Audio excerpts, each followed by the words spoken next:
Paper leakage అంటే దారుణం, ఒక సిస్టమేటిక్ ఫెయిల్యూర్ అంటారు, ఒక సిస్టమిక్ ఫెయిల్యూర్ అని చెప్పొచ్చు అనమాట.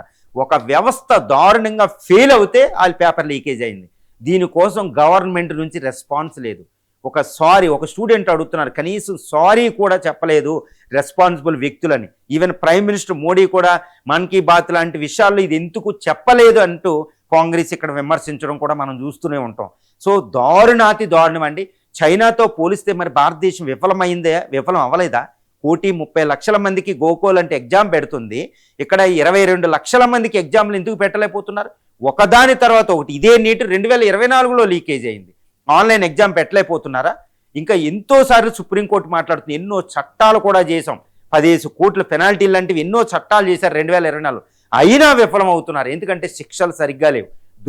ఇప్పుడు దొరికినోళ్ళు నీటిలో దొరికినోళ్ళు ఎన్ని రోజుల కాళ్ళకి బెయిల్ వచ్చేస్తుందో చూడండి, ఎన్ని రోజులు బయటపడిపోతారో చూడండి. వ్యవస్థని వాళ్ళు ఏం చేయాలో చేస్తున్నారు. కాబట్టి భయం లేదు, స్టూడెంట్లు ఇది లేదు. ఇవన్నీ ఎన్నో కారణాలు, టెక్నాలజికల్ ఫ్యాక్టర్ నుంచి, సైకలాజికల్ ఫ్యాక్టర్ నుంచి, కరప్షన్, పొలిటికల్ నుంచి, ఇటు కోచింగ్ ఇన్స్టిట్యూట్స్ నుంచి అన్నీ ఇన్వాల్వ్ అవడం, దీనివల్ల జరిగే ఒక పెద్ద తంతు. దీన్ని ఆపాలి అంటే చైనా నుంచి మనం గుణపాఠాలు నేర్చుకోవాలి, సిగ్గు లేకుండా గుణపాఠాలు. We have to impart, because global privatization అనేది చైనా నుంచే మనం నేర్చుకున్నాం 1979 తర్వాత.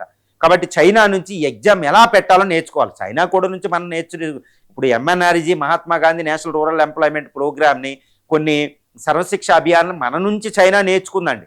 ఎలా ఎగ్జామ్ పెట్టాలో చైనా నుంచి మనం నేర్చుకోవాలంతే.